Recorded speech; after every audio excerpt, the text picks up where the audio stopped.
¿Están viendo el archivo en pantalla? Yo no lo veo. No, todavía no. No se pudo compartir. Ah, es muy pesado. Este archivo es muy pesado. Vamos a ver si...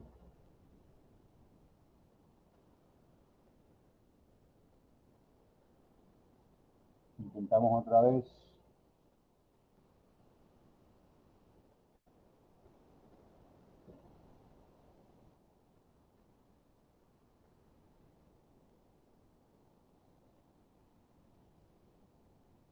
Muy pesado porque... ¿Ah? ¿Tú lo ves, Gabriela? Ya se visualiza.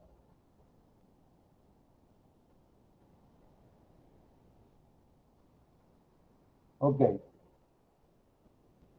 ¿Los demás también lo están viendo? Sí, ¿Lo profe, sí se ven? ve. Ok. Sistema constructivo. En general, cuando hablamos de sistema constructivo, nos referimos a un conjunto de elementos y materiales que definen el comportamiento físico de una estructura. Eso es como decir lo más general que podemos llamar, definir un sistema constructivo. En el caso de las edificaciones, si aplicamos este concepto en las edificaciones, diríamos que un sistema constructivo es un conjunto de elementos estructurales y cerramientos. No hablamos de cerramientos, evidentemente que son paredes, tabiques, etcétera. Pueden ser también cerramientos de vidrio, por ejemplo, en fachadas, con sus respectivos materiales, que resuelven su comportamiento como una estructura permanente. Okay. Esto es como una definición que deberíamos hacer para saber de qué hablamos. Aquí ven ustedes mmm, elementos, evidentemente, de fachadas, cerramiento de vidrio. A veces se utilizan otros productos que no son vidrio, pero son también translúcidos, tipo un material acrílico. Hay cerramientos de bloques, ahí se ven también. Hay un cerramiento, hay un material que se llama alubicón, que se está usando mucho aquí en Venezuela. Es una especie de una lámina acrílica pintada, pintada con pintura electrostática. Aquí vemos un edificio en construcción, que lo tiene ahí casualmente Gabriela en su perfil, vamos a decir, de la reunión. Este edificio, evidentemente, que ustedes observan allí, es de concreto armado, es un edificio aporticado. Eh, en realidad es lo que parece, pero no, hay una combinación aquí para, que aplica para los edificios que son muy altos. Ya van ustedes a ver cuál fue el resultado. Y finalmente se utiliza como un núcleo, o sea, la estructura es concreto armado, pero no se puede decir que es aporticado simplemente, sino que funciona como un núcleo central al cual se van incorporando pórticos exteriores, y eso le da una gran rigidez a las estructuras que son demasiado altas. Estamos hablando de los rascacielos. Esto es más sencillo. Aquí vemos también unas columnas por allá. Vemos aquí más adelante vemos unas vigas. Eh, este es un sistema aporticado tradicional. Solo que tiene ese techo allí que cubre ese espacio central con unas cerchas metálicas, tubulares, de manera que si se combina eh, los elementos de una estructura de concreto armado aporticada con unos elementos de cubierta de techo en estructura metálica. Esto es esto corresponde a un edificio educacional una universidad en Maracaibo. Lo que vimos anteriormente era Santiago de Chile. Ok, vamos a analizar sistemas constructivos para edificios altos. Cuando hablamos de edificios altos, estamos hablando de más de 30 pisos, cosa que aquí no es lo usual. Aquí en Barquisimeto lo más que tenemos son 20, 22, por ahí, pisos. Y son todos edificios de concreto armado y aporticados. Si mantenemos ese sistema, podemos llegar hasta lo más alto que tenemos en Venezuela, que son las torres de Parque Central, en Caracas, que tienen 62 pisos. Sin embargo, ese edificio, estas torres de Parque Central, también utilizan algún elemento que aporta rigidez aparte de los pórticos. Después vamos a ver cuáles pueden ser las ventajas entre un edificio porticado de concreto armado y uno en acero. Pero lo más evidente es que si los pórticos son de acero, entonces la estructura va a ser más flexible, va a aceptar más desplazamiento. Perdón. Cuando son edificios de concreto armado, que son los que nos gustan más a nosotros, porque es lo que más hemos estudiado, me refiero no solamente en el decanato de ingeniería civil, sino en Venezuela. Estudiamos en profundidad el concreto armado, pero no así el acero. Las estructuras en acero que estudiamos nosotros son básicamente galpones industriales, en los cuales se potencia la facilidad constructiva, la rapidez de ejecución de los sistemas en acero.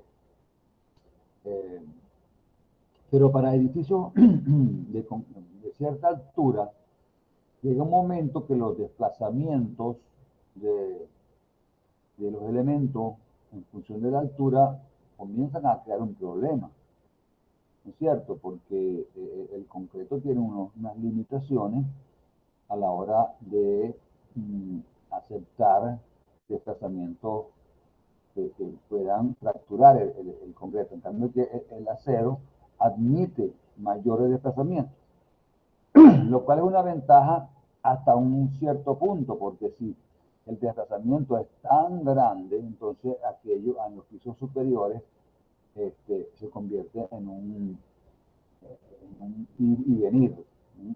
Se mueve tanto el edificio que el usuario siente el movimiento y crea mucho desconfort.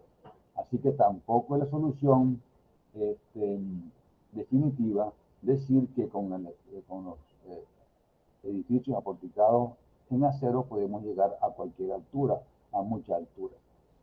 Después están los apantallados, que son de concreto armado, en donde no hay pórticos, sino que hay pantallas, pues las paredes se convierten en muros apantallados que incorporan, aportan una gran rigidez a la estructura.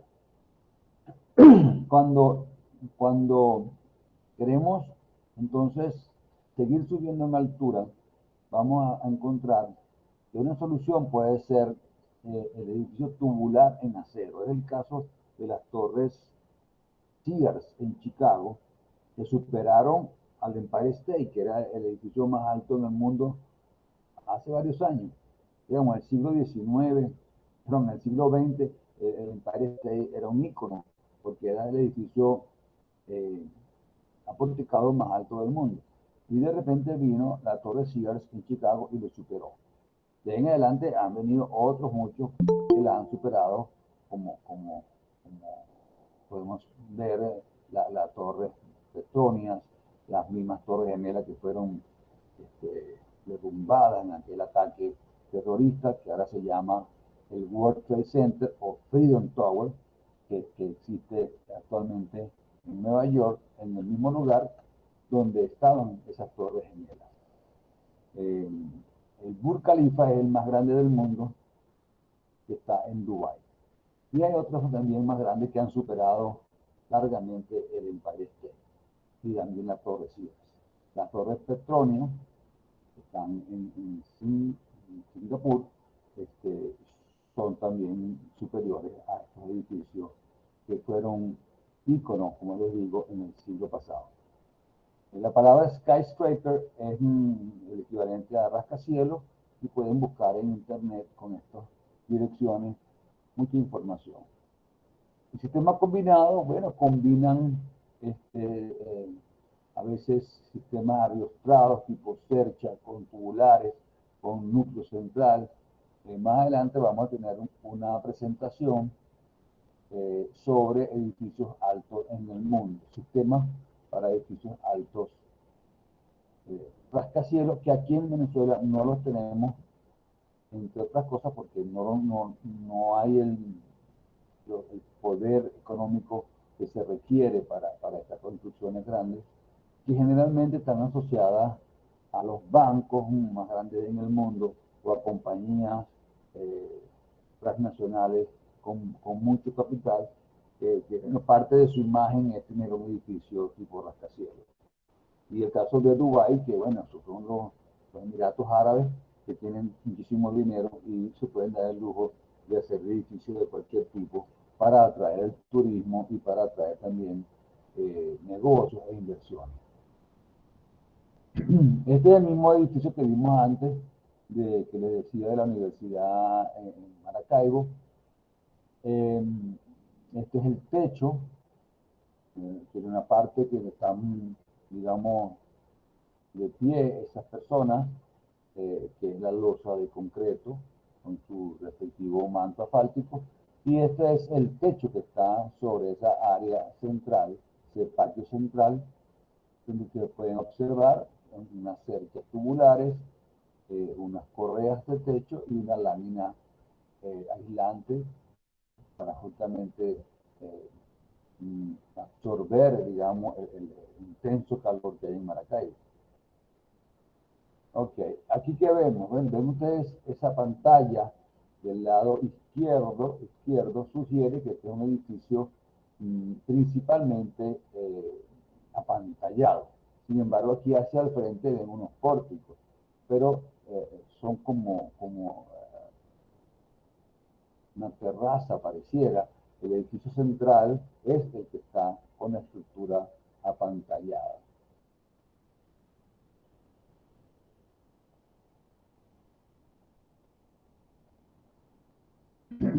Edificios altos en Venezuela. Ok, aporticados en concreto armado. ¿Cuáles son las ventajas? Bueno, hay una amplia experiencia en diseño y cálculo estructural, es lo que estudiamos aquí, como ya hemos dicho. Hay disponibilidad de mano de obra calificada. Tenemos carpinteros, tenemos calilleros, tenemos buenos maestros de obra aquí en Venezuela para obras de concreto armado. No así no hay tantos soldadores calificados ni tantos maestros montadores, que se habla de ellos cuando hablamos de estructura en acero. No hay tantos. La mayoría de los soldadores más calificados están en la industria petrolera y trabajan, digamos, en soldadura de tubería. Hay disponibilidad de materiales y equipos requeridos. Bueno, en concreto requiere el cemento, los agregados, lo tenemos, la cabilla, los equipos, bueno, las grúas, las plantas de concreto, etc. Las bombeadoras para el concreto. Tiene un adecuado comportamiento antisísmico para alturas usuales. ¿Qué quiere decir esto? Para las alturas usuales aquí en Barquisimeto, por ejemplo, bueno, lo más que ustedes ven por ahí son 10 pisos, 12 pisos para edificios residenciales. ¿Cuál es el más alto aquí de los edificios no residenciales? Pudiera ser la Torre David. ¿Y tiene cuánto? Debe tener como por ahí 18 pisos, algo así. Bueno, más los sótanos puede ser que llegue a 20 y tantos pisos. Pero no quieren hacer rascacielos. Y como les decía, en Caracas los más altos son las torres de Parque Central, que tienen 62 pisos. Desventaja, tiempo de ejecución más lento. Definitivamente el sistema de encofrar, desencofrar, vaciar, todo eso es lento con respecto a la erección de elementos metálicos, ¿verdad? De estructura metálica. Requiere mayor cantidad de mano de obra, efectivamente. Requiere mucha mano de obra calificada, buenos carpinteros, buenos cabilleros, buenos albañiles. Y hay también un mayor desperdicio de materiales, cantidad de material que se pierde en madera, en concreto que sobra de los vaciados, en recortes de cabilla, por más que se trata de hacer efectivo esos cortes de la cabilla, siempre quedan pues, pequeños pedazos, y eso lo hace una desventaja. Los edificios de acero, para edificios altos en acero, aporticados, tienen como ventaja un mejor comportamiento frente al sismo porque eso admiten mayores desplazamientos. Hay una mayor rapidez de ejecución, ya lo hemos comentado, y se genera menos desperdicio de materiales. Muchas veces podemos soldar un elemento con otro, podemos utilizar un recorte aquí para completar otro más allá. Entonces, en definitiva, se aprovechan mejor los materiales. Las desventajas, bueno, ya la limitada experiencia en diseño y cálculo estructural. Esto es una realidad. Ustedes se ponen a buscar aquí en Barquisimeto quiénes son los ingenieros calculistas expertos en diseño de estructuras de acero en edificios, no hablamos de galpones, de edificios de cierta altura. Entonces se van a encontrar de que habrá dos o tres nada más, con la experiencia y con la seguridad en el diseño, por ejemplo, de las conexiones, en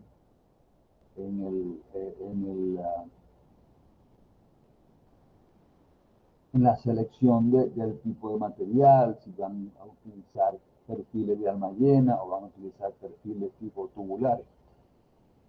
Escasez de mano de obra calificada, ya lo comentamos, no hay tantos soldadores, no hay tantos maestros montadores especializados en esto.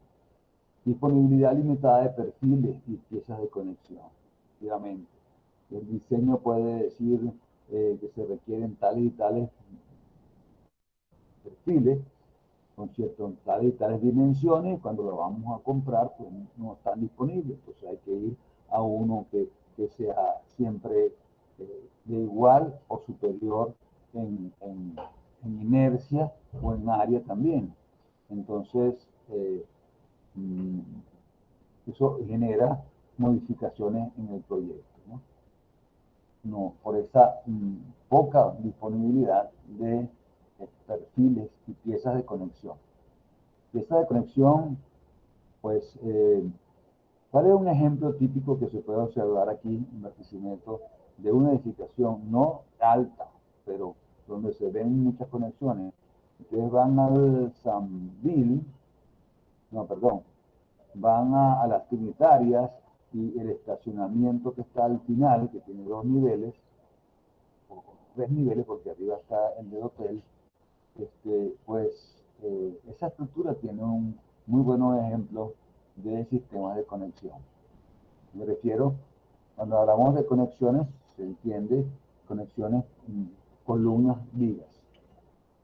Dificultades en la unión de la estructura con la mampostería. Cuando hacemos edificios con estructura metálica y tenemos que llegar a una columna con el bloque, bueno, ¿cómo conectamos ese bloque allí? No es igual, no hay la misma adherencia entre una columna de concreto y un bloque que entre una columna metálica y un bloque. La columna de concreto tampoco va a generar, va a garantizar una adherencia total, pero se mejora la adherencia salpicando primero esa columna con una lechada de mortero, ¿ok? Mortero, ustedes saben que es arena con cemento, que utiliza para el salpicado, utiliza pues un exceso de agua que produce una lechada que se lanza contra la columna, en este caso, que va a recibir la pared. Y se deja de un día para otro, eso mejora muchísimo la adherencia entre el bloque y la estructura, que también va a ocurrir en las vigas. También hay que salpicar las vigas para que el bloque, cuando llegue a la viga, tenga una buena adherencia. Si tenemos columnas de vigas de acero, pues ya la cosa no es tan sencilla. Tenemos que valernos de estar soldando carillitas, estar colocando ángulos para que la pared tenga un soporte y no esté sujeta a volcamiento. Entonces, esta es una debilidad, una desventaja, definitivamente. La dificultad para unir estructura con mampostería.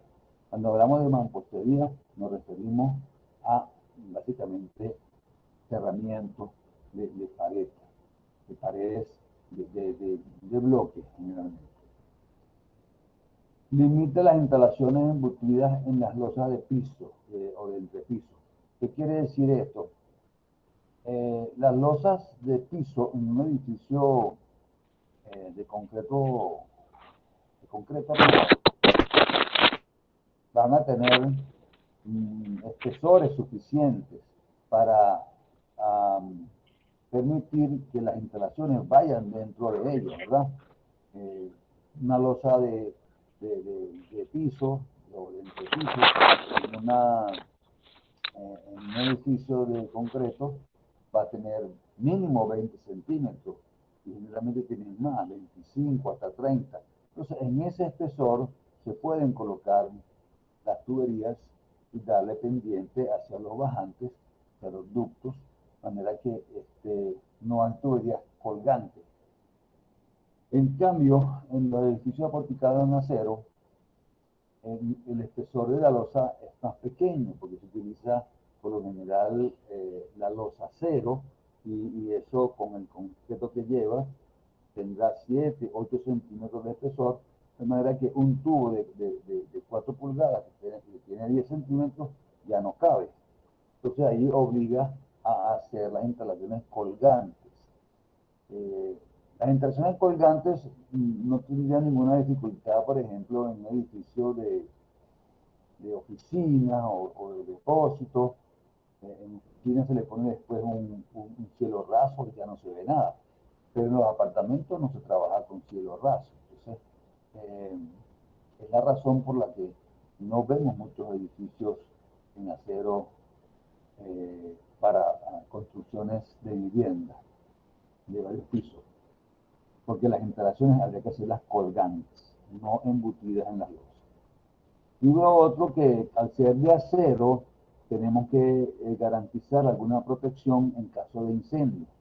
El acero es sensible a las altas temperaturas, pierde sus propiedades resistentes con el calor, entonces la norma exige que sean protegidos con algún aislante para retardar, sobre todo para esto, para retardar el tiempo, de modo que dure más en calentarse la estructura. ¿Okay? Porque primero tiene que calentarse el aislamiento. Exactamente. Para viviendas unifamiliares, ya no para edificios, entonces los sistemas constructivos más utilizados son el aporticado tradicional, en concreto armado preferiblemente. En acero hemos visto algunos ejemplos, pero repito, el tema es la conexión entre la mampostería y las columnas y las vigas, que requiere de algunas soluciones que en definitiva no evitan no es que evitan que se vea una grieta que aparezca. La grieta está, lo que es que tenemos que taparla para no verla. Entonces pues tenemos un esquinero, ponemos un de yeso o algo que tape esa falta de integración entre la mampostería y la estructura. En madera se puede construir, obviamente, un edificio, una casa de madera aporticada, pero esto no es demasiado costoso. Esto, es una rareza o un capricho, puede ser también, de alguien que tiene mucho interés y mucho dinero para construirse una casa totalmente de madera. Me refiero de estructura de madera. La mampostería, cuando utilizamos las paredes como parte de la estructura, entonces aparecen unos sistemas que vamos a ver más adelante, la confinada, la mampostería armada o reforzada. Hay una que sin reforzar, el bloque hace todo, es un bloque grande, y arriostrada cuando se utilizan algunos elementos que van amarrando las paredes con algunos elementos verticales muy escondidos dentro de la pared, pero en el fondo son unos mini pórticos, vamos a decir así, que están escondidos dentro de la misma pared. A ver, adelante. Ya va que no lo estoy viendo.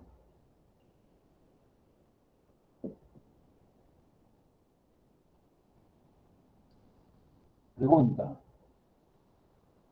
No veo la pregunta.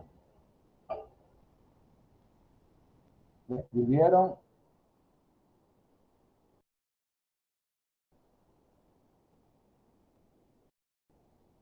Otra opción a la mampostería. Bueno, la mampostería, ¿en qué funcionando como cerramiento o cuando funciona como cerramiento o cuando funciona como estructura, como elemento portante? O sea, la idea de la mampostería portante es eh, que, bueno, si yo tengo que hacer unas divisiones y un cerramiento perimetral en mi casa, porque justamente necesito tener una protección eh, ambiental y de seguridad, entonces, ¿por qué yo no aprovecho esos herramientas para que sean parte de la estructura? Para que absorban las cargas verticales y las cargas también horizontales que puedan haber. Bueno, de ahí parte entonces el concepto. Ahora, ¿de qué voy a hacer la mampostería? Voy a hacerla de bloque, puedo hacerla de bloque de arcilla, de bloque de cemento, de ladrillo, de adobe. Esas son las opciones. ¿Okay? Que son materiales que pueden absorber en cierta manera cargas tanto verticales como horizontales. Yo lo que me refería, profe, era que Okay. ahí, o sea, ahí ¿Quiere preguntar más? Sí.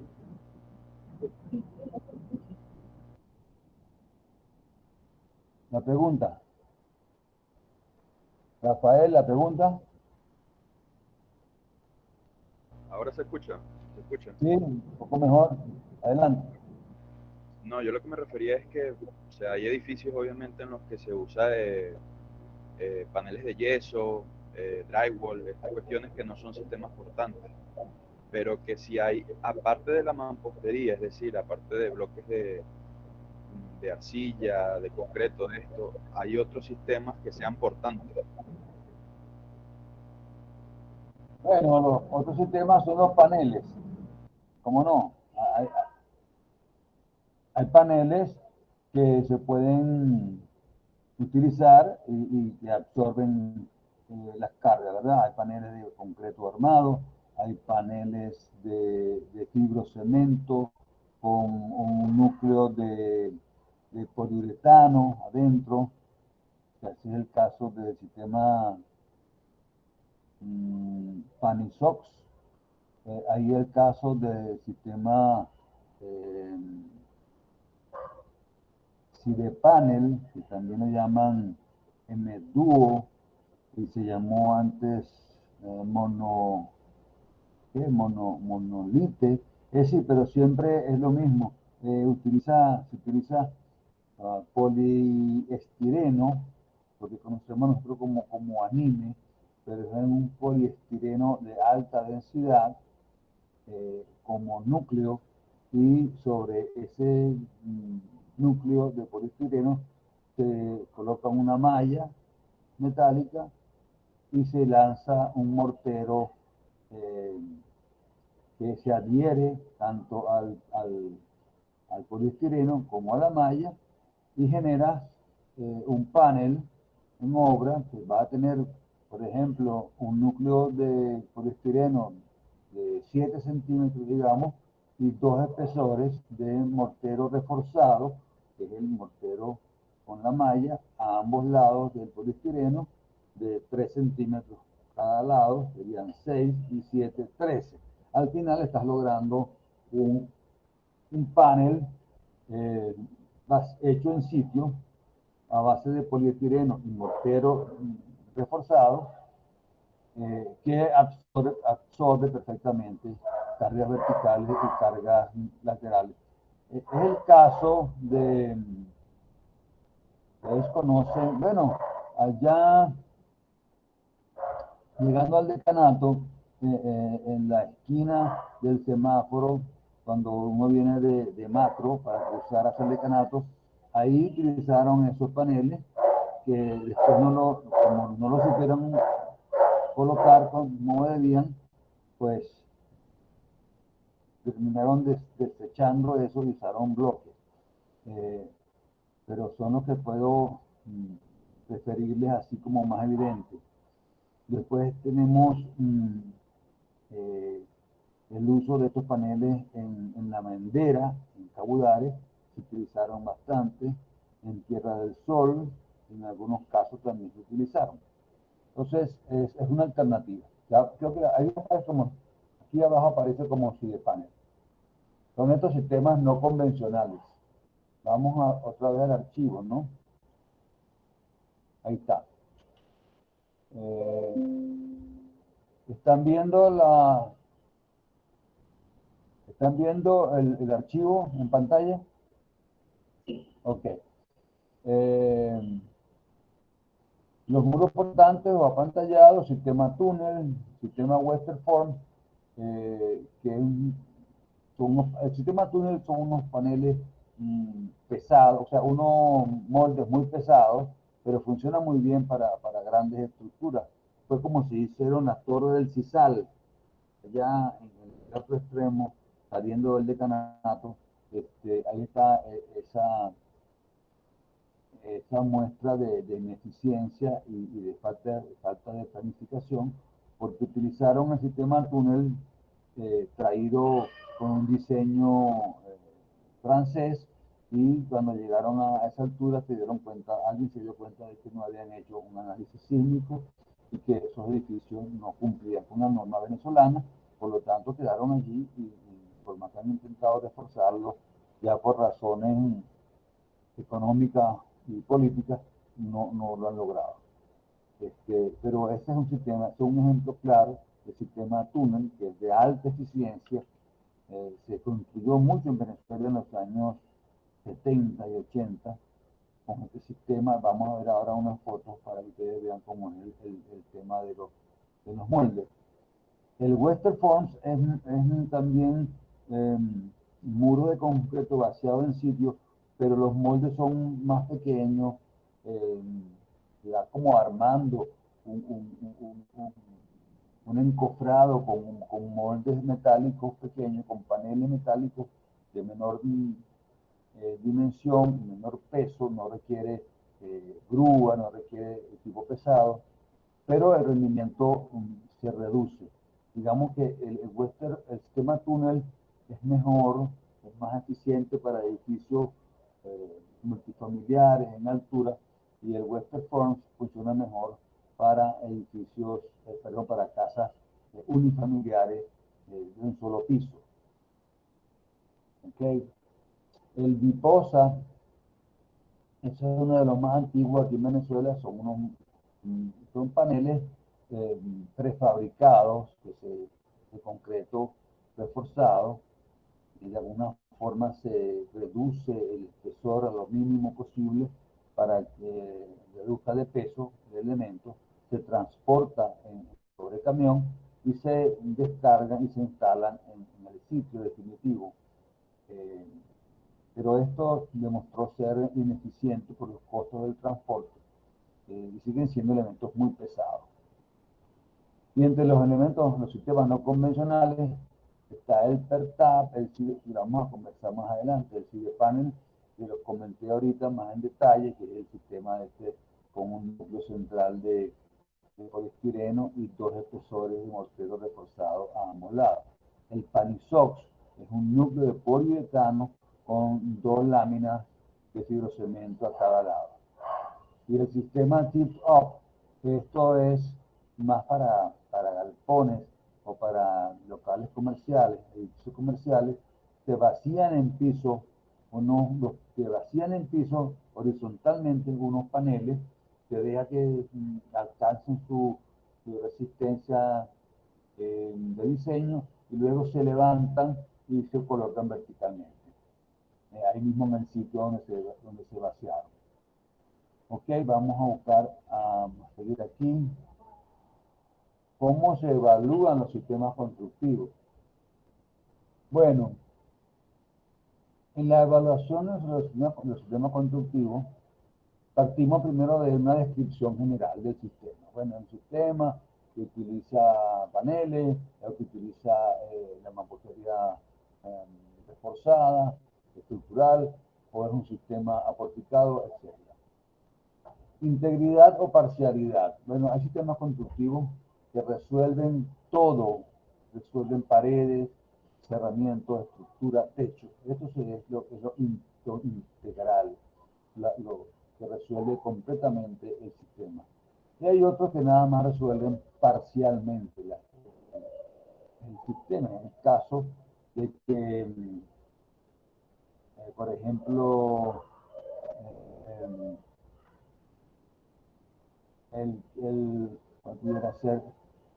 yo puedo hacer un sistema con paneles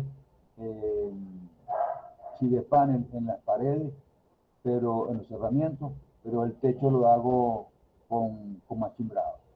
Entonces ahí no es una solución integral, sino parcial. Otro elemento de evaluar es cuáles son los materiales, tanto para la estructura como para los cerramientos. Cuando hablamos de esta evaluación, es muy importante que cuando ustedes, por ejemplo, tengan en las manos un cliente, un proyecto, una persona que les diga, mira, yo tengo esto que yo quiero traer, que me han dicho que es muy bueno, que ha funcionado bien en Chile, en Perú, en la China, donde sea, pero yo quiero saber si aquí funciona. Este es el esquema a seguir para evaluar un sistema constructivo, vamos a decir, que se proponga como una solución. Todos los días aparecen soluciones, vamos a decir, ideales, así entre comillas, ¿no? La panacea, lo que resuelve todo. Detrás de eso hay una cantidad de imprecisiones y de detalles que hay que tomar en cuenta. ¿No es cierto? Porque en definitiva el sistema constructivo es para la estructura y las paredes, pero luego las instalaciones son las mismas, la cerámica de los baños es la misma, la cerámica de los pisos es la misma, las piezas de los baños son las mismas, las ventanas, las puertas, todo eso es lo mismo. Entonces no es que estoy resolviendo todo el paquete. Y el costo definitivo de una obra, de una edificación, sea para vivienda, sea para comercio, tiene otros componentes, que es el costo del terreno, el costo del proyecto, el costo de los servicios, el costo de la inspección, el costo de la gerencia y el costo de la estructura y de los herramientas, que es esto, ¿no? Si ponemos porcentajes a todo eso, al final nos podemos casi que casar con la idea de que el aporte, el peso que tiene el sistema conductivo en sí, en la estructura de costo de una edificación, va a estar entre un 30 y un 40% del costo definitivo. ¿Me explico? O sea, que no es que un sistema conductivo me va a resolver absolutamente todos los elementos y los aspectos que incluye un proyecto de vivienda o de oficina o de lo que sea, ¿no?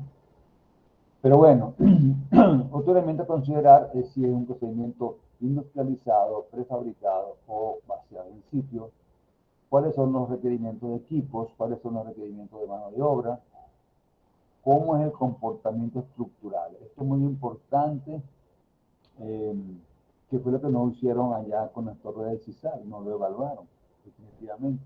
Y cuando ya estaban tan altos, habían terminado esos edificios que están ahí abandonados, se dieron cuenta, no, alguien se dio cuenta que eso no cumplía con las normas estructurales venezolanas.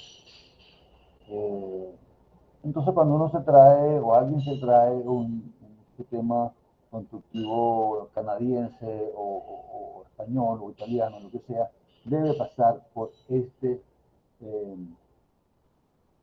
estudio de la estructura, debe tener un soporte. No puede ser el informe que haga por allá un canadiense, un español o un italiano. Tiene que ser un informe hecho por un ingeniero en Venezuela, basado en estudios y en análisis y en ensayos hechos en Venezuela. Ventajas y desventajas. Bueno, ¿cuáles son las ventajas que tiene desde el punto de vista constructivo, desde el punto de vista del uso, desde el punto de vista del clima, desde el punto de vista del aislamiento acústico, etcétera, etcétera? La experiencia con el sistema. Bueno, ¿cuál es la experiencia? Aquí sí tenemos que evaluar con buen criterio cómo, y de investigar también cómo funcionó esto en otro país, si viene de afuera, cómo funcionó esto en otra parte de Venezuela, donde ya lo pusieron en práctica, hubo alguna experiencia, por ejemplo en Caracas, en Oriente, donde sea. Entonces, buscar esa experiencia con el sistema, preferiblemente local. La respuesta del usuario, bueno, esto se hace con encuestas, pero es importante tomar en cuenta qué dicen los usuarios del sistema. Y los costos comparativos. Bueno, aquí sí es comparativamente lo que corresponde, inclusive ese 30-40% que aporta el sistema constructivo, ¿cómo es más barato? Aporticada, pantallada, mampostería, si panel o Panisoft, lo que sea. Ese estudio comparativo debe ser parte de la evaluación. Análisis de ventajas y desventajas. Bueno, la flexibilidad arquitectónica, ¿a qué se refiere? Si yo tengo un sistema porticado, donde tengo columnas, vigas, losas, y tengo un sistema de paneles de concreto o de pantallas de concreto, ¿qué es más fácil modificar? ¿Qué será más fácil? ¿Dónde será más fácil hacer una ampliación? ¿En una estructura aporticada o en una estructura de paneles de concreto o de pantalla de concreto? Evidentemente que si tengo una pantalla de concreto no puedo estar rompiéndola, ¿no es cierto? Para hacer otro cuarto, para hacer una ampliación. Entonces, esa es una de las limitaciones que tienen los sistemas apantallados en concreto armado o los paneles de concreto armado, que no tienen, son muy rígidos en el sentido arquitectónico. No es una rigidez estructural, sino una rigidez arquitectónica. Cantidad de materiales, o sea, el sistema requiere más materiales o menos materiales. ¿Cuál sistema genera más o menos desperdicios? ¿Cuál es el rendimiento o la productividad con el sistema? está disponible la mano de obra en el sitio donde se va a construir, están disponibles los equipos, hay las grúas, hay las máquinas de soldar, hay las bombeadoras de concreto, etcétera, etcétera. Ajá, esto es muy importante. Hay normas de diseño para venezolanas, ¿me entiende? ¿Me se entiende? Es decir, si ustedes van a las normas COVENIR, hay normas para edificios aporticados, de concreto o de acero, pero no hay normas para edificios con chile panel o con otro tipo de edificaciones que vienen de fuera. Requerimientos de inspección, es decir, cuál sistema requiere con mayor intensidad la inspección, la presencia de la supervisión de la obra, la inspección de la obra, ¿no? Y cuáles son las condiciones para la conexión entre estructuras y cerramientos, que también lo vimos ya, como lo comentamos, conexión de estructura con mampostería. Entonces, en la evaluación de los sistemas constructivos hay variables y hay indicadores. Digamos que podemos determinar variables o analizar variables que tienen que ver con los aspectos de arquitectura. ¿Okay? Variables que tienen que ver con el comportamiento estructural. Variables que tienen que ver con los detalles constructivos y variables que tienen que ver con los aspectos gerenciales. Entonces, si tenemos esos 4 elementos, 4 tipos de variables, para cada tipo de variable hay un indicador. Entonces, en cuanto a la arquitectura, los indicadores son la flexibilidad arquitectónica, que lo acabamos de mencionar, la facilidad de ampliación, puede ser ampliación también vertical,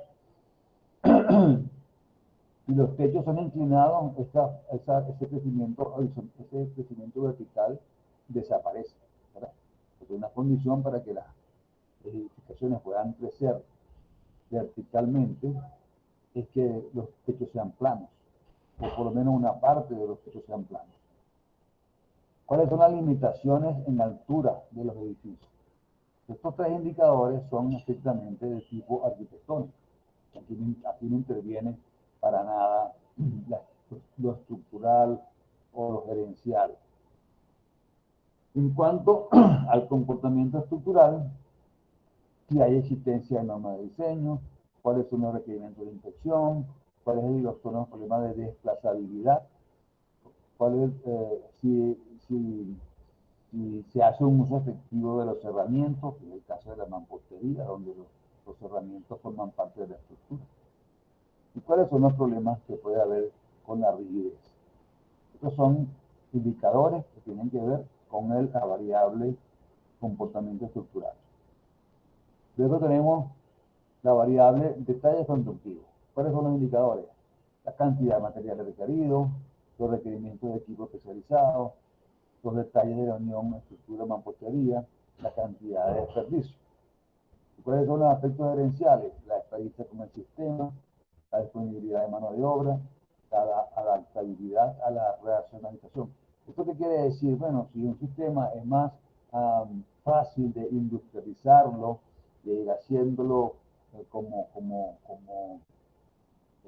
forma de cadena de ejecución, y yo puedo prefabricar las partes para ganar mayor velocidad en la ejecución.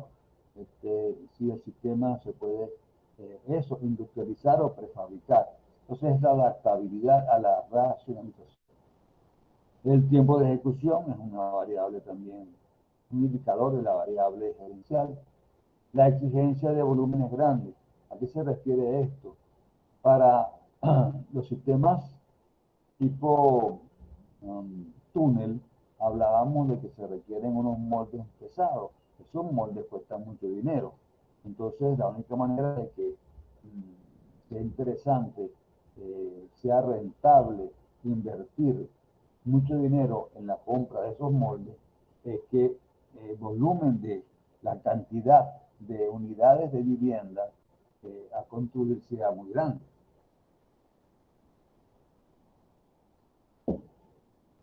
Entonces, para invertir en moldes o en equipos que se requieran en ciertos sistemas, que requieren mucho dinero, una inversión inicial, la única forma de compensarlo es que la cantidad de viviendas a construir sea muy grande. O sea, si yo voy a hacer 100 casas, yo no me voy a comprar unos moldes para tipo túnel.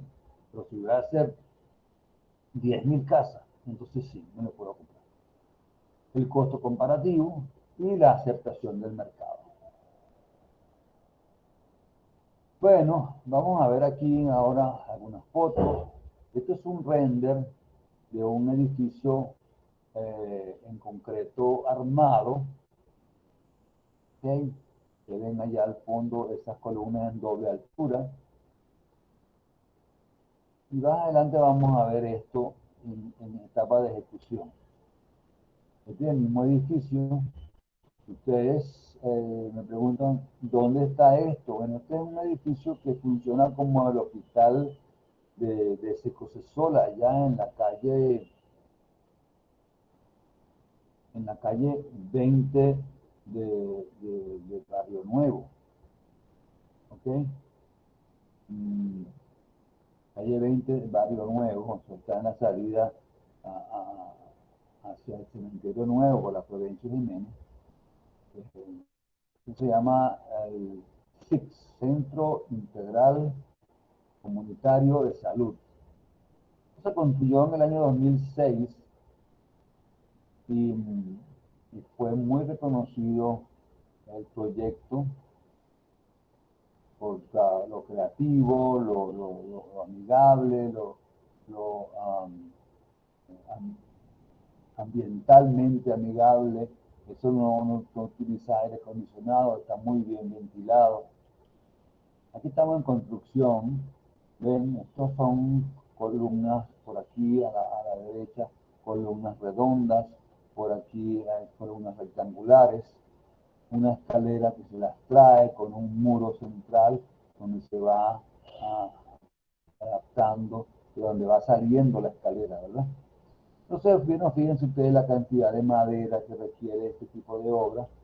Ahí lo tienen, puntales por todas partes, madera para encofrar columnas, cuartones de arrastramiento para las columnas. Pero básicamente esto es un sistema, entonces,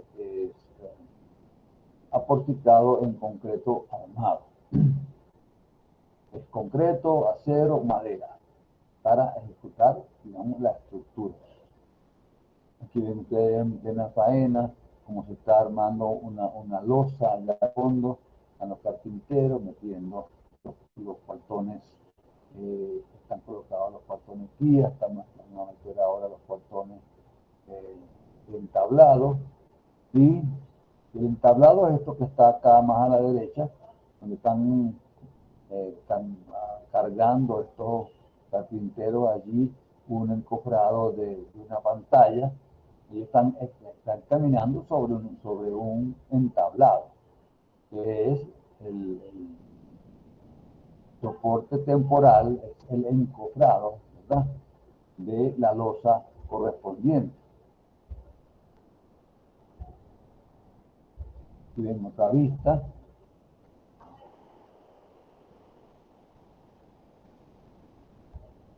De nuevo, este proyecto tenía muchas pantallas en obra limpia,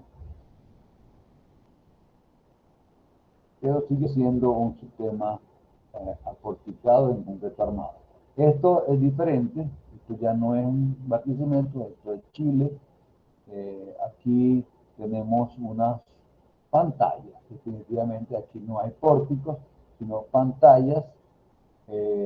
Entonces hablamos de un sistema apantallado. Utiliza losas planas, no vemos vigas, sino que son losas todas planas. Esto tiene bastante rendimiento porque va resolviéndose simultáneamente estructura y mampostería. Ya aquí no hay que hacer paredes, ya están hechas. Aquí igual, esto también es un sistema apantallado, muy popular allá en Chile, y el resultado final va a ser pues algo así, ¿ok?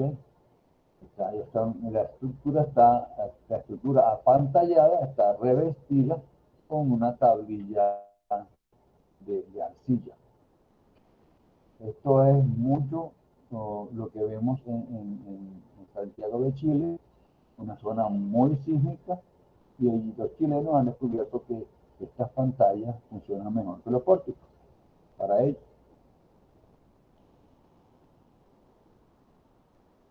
Ok, vamos a cerrar este elemento aquí. Vamos a vernos por acá quiénes estamos. Ballesteros, María Álvarez. Gabriela, por favor, puedes tomar nota de los que están presentes en la reunión. Hay 1, 2, 3, 4, 5, 6, 7 y son 13. ¿Mm? Es bueno saber que la asistencia a las clases va a tener un peso en la evaluación, probablemente entre un 5 y un 10%. Vamos a subir otro archivo por aquí. Me correspondía el de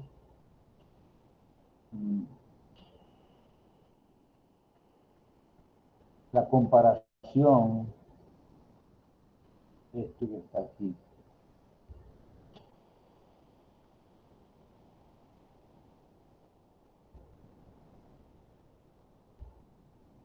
Comparación, está. Ok. A la hora de comparar los sistemas constructivos, tenemos aquí el nombre de cada uno, aporticado tradicional, que está en este caso de concreto armado, y este es aporticado tradicional, el segundo, pero en este caso es de acero, ¿sí? Estructura de acero, columna y viga de acero estructural, mampostería continuada, mampostería armada, y muros portantes o sistema túnel, que es sistema apantallado. Aquí está la descripción, aquí están las ventajas, aquí están las desventajas. Este es un material que ustedes tienen que leer, ¿sí? Y dominar, porque de aquí salen generalmente las preguntas del examen. ¿Sí? Entonces nada más que se los presento para que vean que tienen información de cómo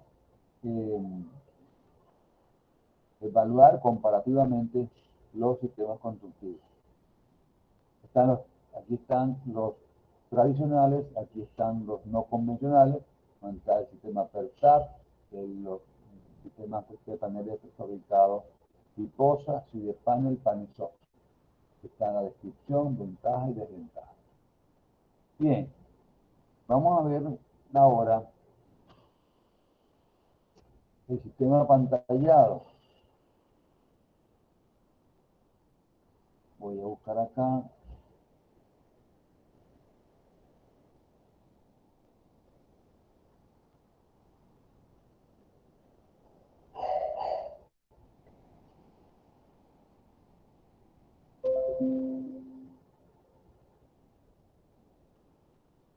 Momento, necesito subir este.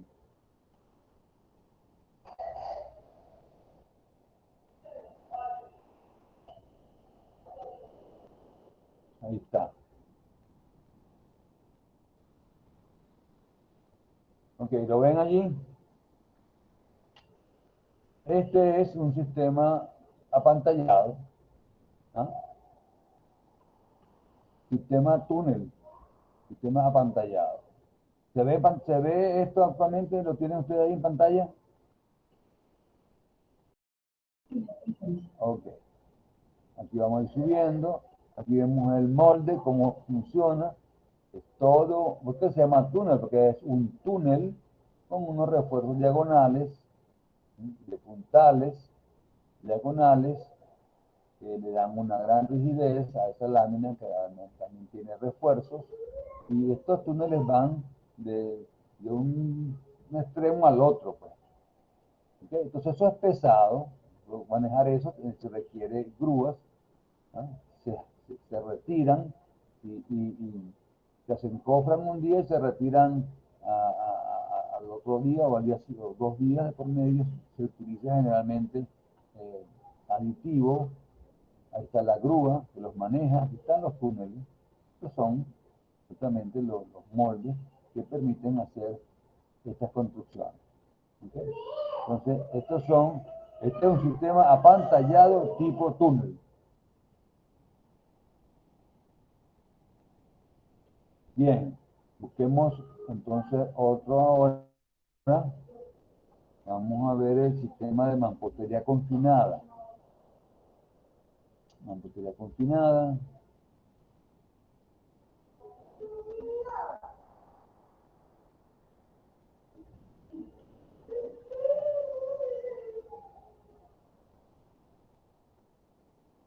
Aquí está. Ahí lo tienen. Okay, hacemos una losa de fundación, la que está aquí, una losa. De esa losa nacen esas cabillas que no se han vaciado, no se han convertido todavía en columnas, sino que antes de hacer columnas se hacen las paredes y después se utilizan las paredes como parte del encofrado. Y así vamos logrando un sistema donde la mampostería, que es el bloque, está confinado por columnas y vigas que se vacían después que está hecha la pared. ¿Y lo ven? Aquí está una pared, entonces esta es la madera que está encofrando en las columnas que lleva aquí. Aquí igual, una tabla por un lado, por el otro, ahí se vacía otra columna. Aquí ven algunos detalles. Esta es entonces el vaciado de columna, este es el vaciado de viga. De modo que este es un sistema que es tan sencillo, eh, económico también, pero para viviendas no se pueden hacer más de 2 pisos, pero la gente lo utiliza de manera espontánea. La construcción popular eh, hace uso de este sistema preferiblemente, ¿no? Porque la gente hace un pisito, deja la cabilla, además se va adaptando al crecimiento económico del grupo familiar. ¿Sí? Ellos pueden ir primero haciendo el piso, después levantan las paredes, después encofran, vacían, y ya tienen sus paredes armadas, su mampostería confinada. Y lo otro es la mampostería reforzada.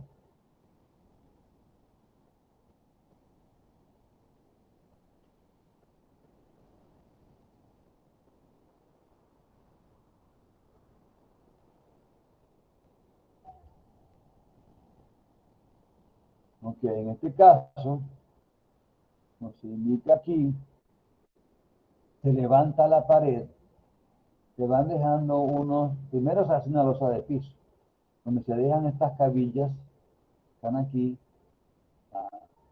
empotradas en la losa de piso. Las cabillas van separadas a cada cierta distancia.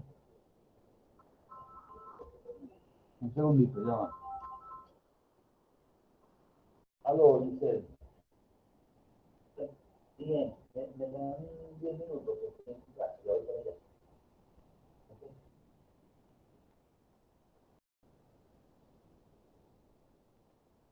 Ajá, entonces se va subiendo el bloque, metiendo la cabilla dentro de los ojos del bloque y después se rellena no como está aquí. Este señor lo está haciendo mal, porque él debe llenar es el hueco donde está la cabilla, no los demás huecos. Y el resultado es esto, ¿verdad? No hay columnas, no hay vigas, sino hay mampostería estructural, o sea, mampostería reforzada. Y también lo vemos, pero ahora con ladrillos, ¿eh? Que dejan estas cabillas en la losa de piso, de fundación, y se van levantando las paredes, después se rellenan los huecos donde está la cabilla y va quedando la mampostería reforzada, digamos, lista. Este sistema requiere un diseño de juntas porque si no se toma en cuenta ese detalle, van a aparecer grietas. Ustedes no, lamentablemente no se les enseña a diseñar con mampostería reforzada, pero esto es muy válido, muy frecuente su uso en otros países. Ahí ven ustedes cómo está el bloque con las cabillas a cada cierta distancia. Es un sistema realmente eficiente con un mínimo de desperdicio. Lo único que hay que tener cuidado con las puntas de dilatación. En alguna parte hay que separar una pared de otra totalmente para que la estructura tenga cómo moverse. Bien.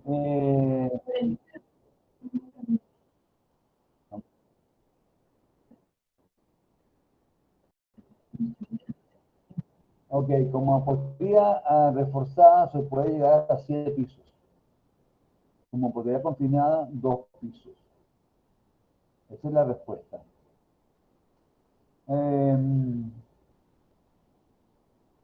Bueno, finalmente lo que tengo es el proyecto que ya se lo mostré la otra vez. Disculpe, profe, ¿podría repetir eso? ¿Cuántos son? O sea, 7 pisos es para cuánto, para qué tipo de... Para mampostería confinada, hasta 2 pisos. Y para mampostería reforzada, hasta 7 pisos. Ok. Ajá. El otro archivo que quería mostrar es el del proyecto, pero este es muy pesado y algo pasa aquí. Vamos a ver. Está en Excel.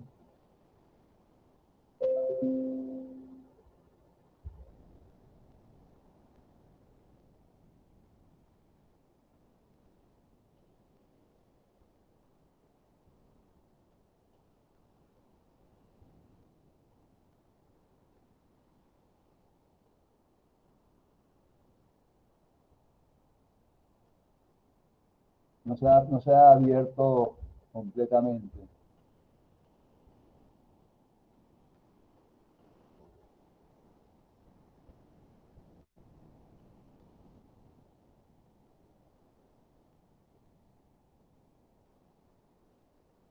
A ver si lo logro abrir yo aquí. No responde, no responde el Adobe.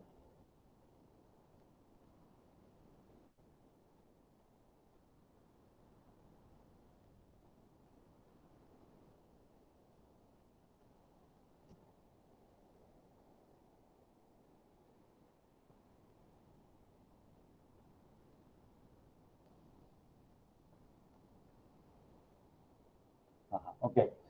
El proyecto se le va a enviar a los correos de ustedes, o va a subir Gabriela, tú vas a crear entonces un Classroom. Ok, entonces yo te envío a ti los archivos el archivo de los planos de estructura. Como le dije la semana pasada, es un proyecto real, muy completo, tiene pilotes, tiene cabezales, tiene una estructura interesante, una casa, hasta una piscina vamos a ver allí, que vamos a tener que hacer de los cómputos métricos. Los cómputos métricos sí los puedo mostrar, porque los tengo por aquí.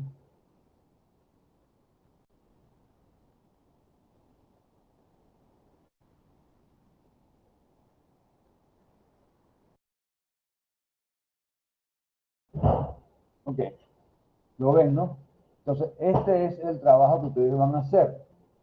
Ese que vale 10 puntos y que tiene una fecha de entrega que la vimos el otro día. Es llenar toda esta columna D con las cantidades. ¿Ok? Por ahora, solamente las cantidades. Hay 49 partidas. Hasta la 38 es la estructura. Vamos hablando nada más de estructura. la estructura de la vivienda hasta la página 48, hasta la partida 38, y de ahí en adelante, de la 39 a la 49, corresponde a la estructura de piscina. Entonces, esta que está aquí, son las columnas que ustedes me tienen que llenar. Ponérsela aquí en amarillo.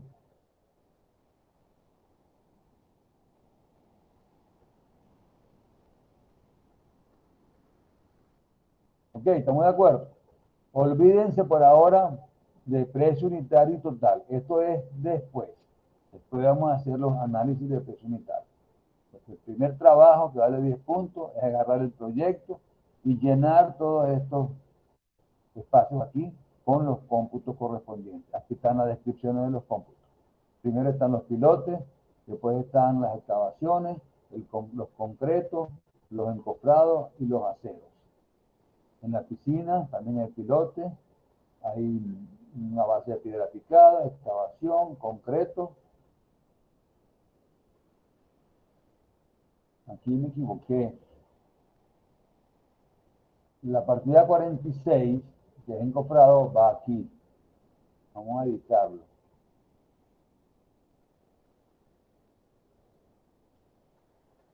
Esta partida, que es encofrado, va antes que la del... Esta es la 45, esta es la 46, y esta la eliminamos. Ok, entonces nos queda concreto, encofrado, acero. Esa es la forma. ¿Okay? Así que este archivo se lo va a enviar también Gabriela a sus correos para que ustedes comiencen a trabajar con los planos y los cómputos. Nosotros podemos abrir una clase de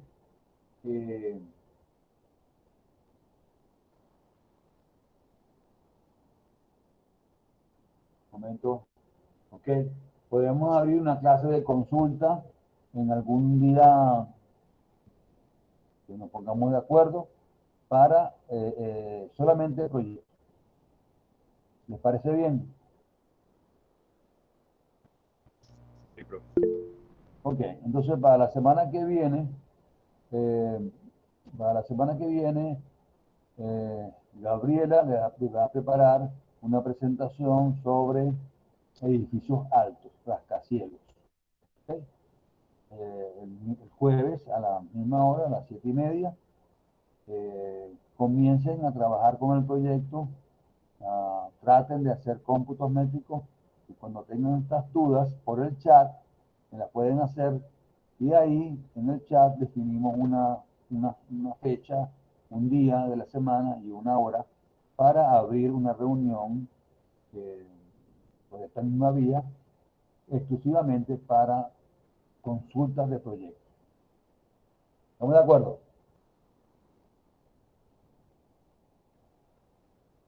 Sí, profe, perfecto.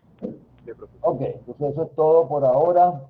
Les mando a Gabriela los archivos y ella va a ver, tratar de subirlos lo antes posible. La fecha de entrega está por aquí, un momento, en el cronograma de la asignatura que yo les pasé. Planificación académica. Bueno, no está, es la semana 4.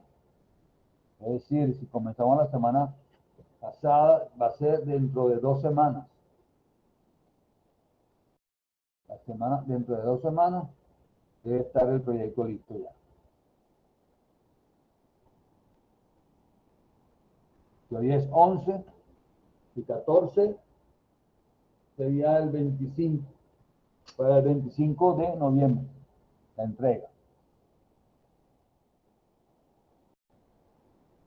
Así que hay que arrancar ya con eso. Bueno, eso es todo entonces por hoy. Nos estamos viendo. Que tengan buen día.